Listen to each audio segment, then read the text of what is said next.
right, welcome to STERIS Direct from Interflex, broadcasting from the STERIS booth 3121. This is Matt Hofacre, and we're pleased to be joined by Mr. David Marks. He's the Director of Biopharma Projects at O'Neill, and he's going to be talking to us a little bit about cell and gene therapy facilities today. So welcome. Yeah, thank you. Great to be here. All right. So David, there's so many exciting things happening in cell and gene therapy, the cell and gene therapy space, and a lot of unique challenges, especially in the manufacturing of these products. And I had the pleasure of seeing your talk yesterday on the industry survey, and I had to say it was one of the largest crowds I saw at the show. So congratulations, and this is obviously a high topic of interest within the industry right now. And then what during the talk you went over these survey results, which I found very fascinating. So based on some of these results, what are some of the challenge areas for cell and gene therapy facilities that you're seeing right now? Sure.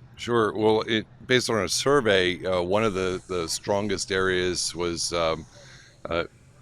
being able to prevent cross-contamination and segregation. That's especially true when you've got autologous products where you've got one patient, one lot.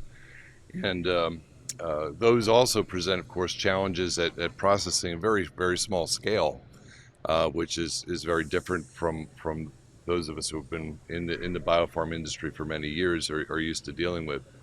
So finding ways to construct facilities that are economical, efficient, and able to process autologous cell lines while not disrupting that chain of custody between the patient and the therapy is really crucial and has a tremendous impact on the way in which we approach the design of these facilities.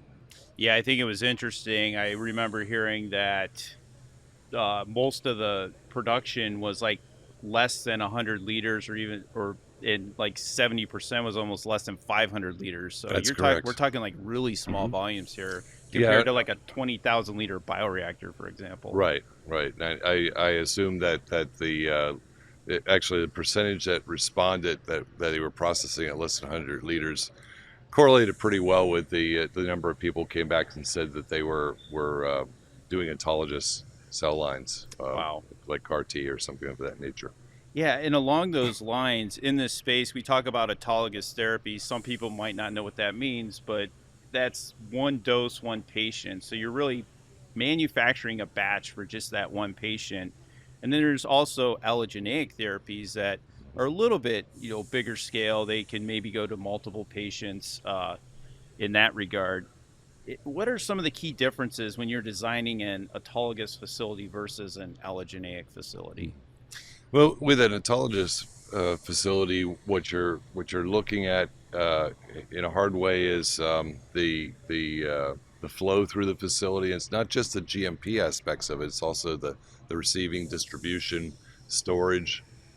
You've got a lot of cryogenic demands on the facility, a lot of heavy QC requirements, and segregation becomes an issue because you want to be able to segregate each process, but because you're processing so small, the ideal solutions that are being developed for this industry are ones that are able to process the cells in a contained way, so that when your manufacturing process is closed, it allows you to back off on some of the environmental provisions in the facility, and that's a huge cost savings. It allows you to do more dense manufacturing and so on.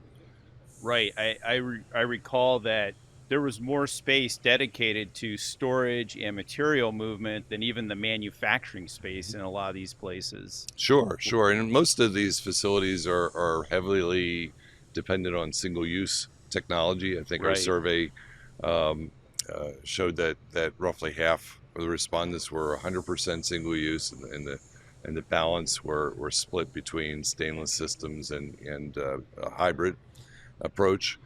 And so, in addition to the product storage and raw material storage, you often will have the storage of tube sets and all the single-use materials. You'll have cold storage. Oftentimes, these facilities are purchasing their water and their media and buffers, and so you've got to have a layout that can accommodate all of those items, and so it challenges uh, our facility design in some different places than what we're used to seeing in biopharm world. Yeah, it's definitely a lot different. In an allogeneic facility, Mm-hmm. do you have more flexibility in those areas? Yes, you do in the sense that you're able to take instead of scaling out, you can scale up, Okay. and so there are opportunities to process more in the fashion that we're used to for biotherapeutic. I'd add as well that even for autologous facilities, if they are producing their own vectors, for example, then they may have a process that's at larger scale as well. But then you have the challenge of isolating that from the cell production and operating the facility in a way so that there's no opportunity for contamination between those operations. Yeah, I was at another, speaking of viral vectors, I was at another talk, and I think it was brought up in your survey. The pandemic has taken a lot of viral vector capacity in the industry, and I think there's a struggle right now between, do I make my own viral vector lines versus buy them? Do Mm-hmm. you have any insight on that? Yeah, well, there's definitely a capacity issue with viral vectors right now. I think that's a transient thing because there are Okay. uh, a lot of the companies that O'Neill's talking to is looking at meeting that demand. A lot of the CDMOs are responding, and so I think that in another couple of years that'll settle out a little bit. But you mentioned the pandemic. We also have an explosive growth, of a new industry. When we were looking at the survey results, one of the remarkable things was because of the pandemic. Um, this talk was originally going to be given in 2020, and Right. because of the pandemic, it was delayed a year. That gave us the opportunity to survey twice. And one of the remarkable things was just the surge of products that moved from preclinical into phase 1 and phase 2 and 3 clinical trials. So the demand for these kinds of facilities is just kind of rolling through, and if the pipeline uh, plays out the way it looks like it's playing out, there'll be an exciting time for um, expansion in this industry and a lot of opportunities for therapies and in some cases complete cures of diseases that have been around for well since humans were around, I guess. Right. Yeah. Yeah. These are really curative. A lot of these therapies are curative. They're not just treatments, Right. which is really exciting. One of the products cured blindness really in some Right. people. So, and Right. curing cancer, those types of things are what we're talking Mm-hmm. about. So, Yeah, and that was one of the key things that had to kind of shake itself out with the pioneers that were got the first licensed facilities and products in this area.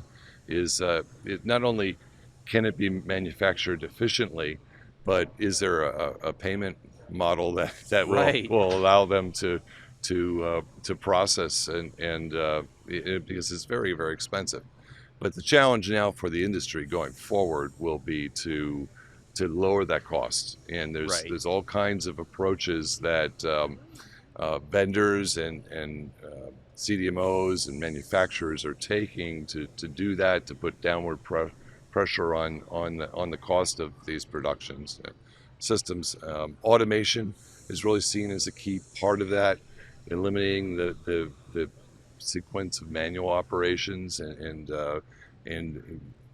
developing completely closed systems that are able to have a series of automated steps.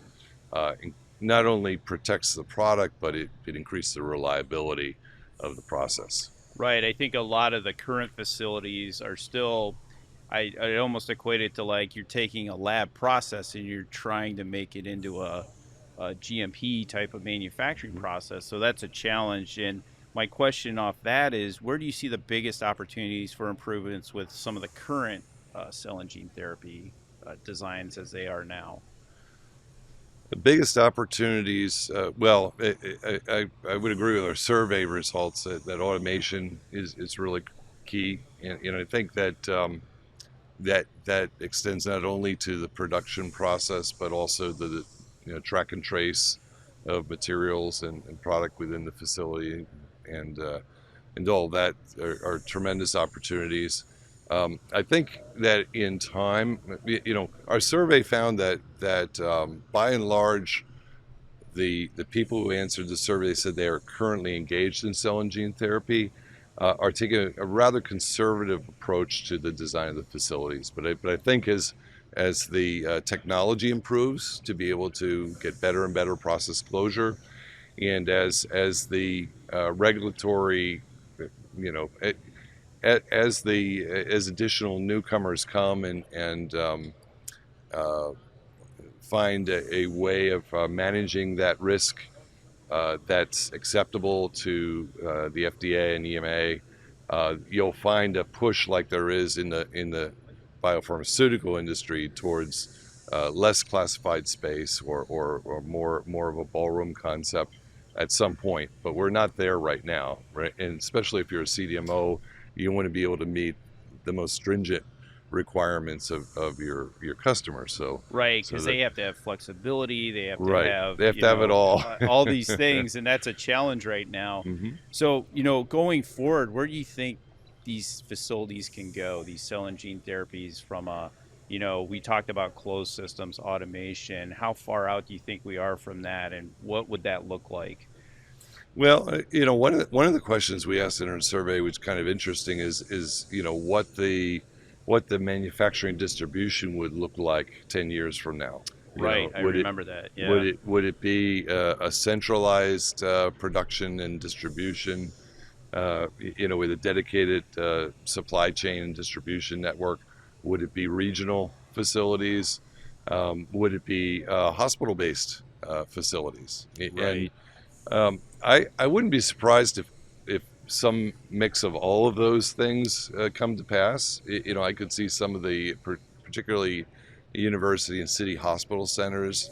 They're already uh, developing cell and gene therapy suites, and so you're seeing some crossover there.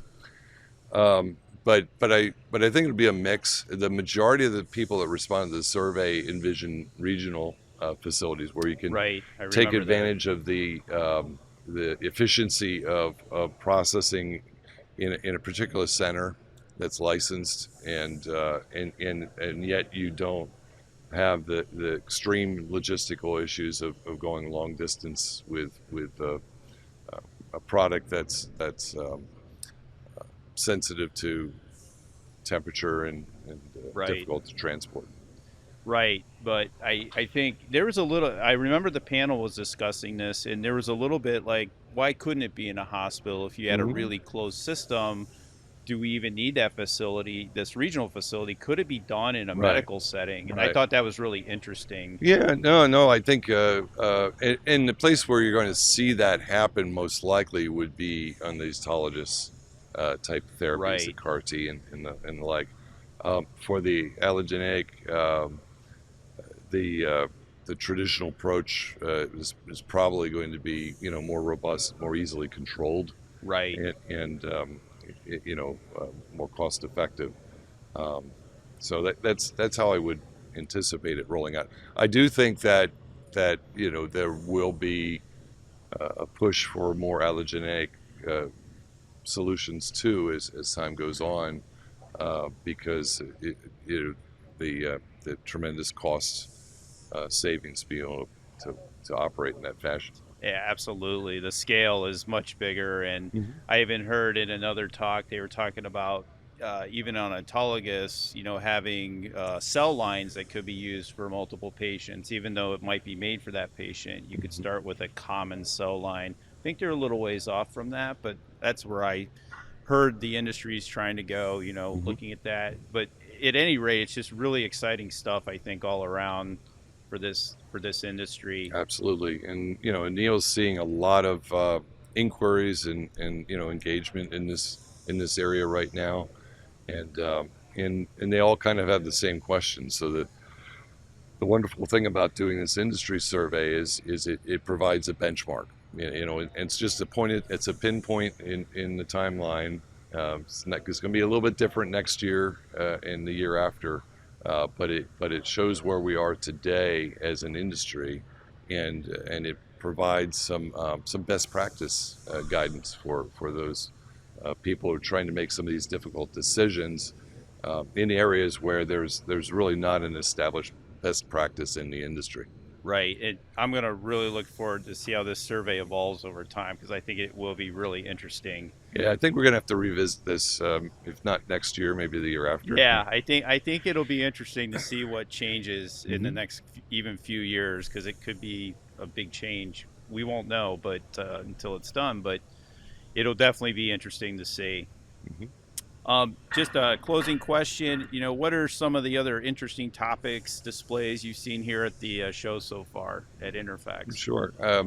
Yeah, I was, uh, and perhaps it's been around before, and I just missed it. But I was at the Email Life display the other day, and they have a continuous lyophilization Wow. process, which is pretty cool. They have a lab scale unit on the show floor, and they have a pilot scale unit that they're working with, and the cool thing about that is it uses spray drying technology to do a continuous lyophilization process, and then that allows you to do a powder fill at the end, all aseptic.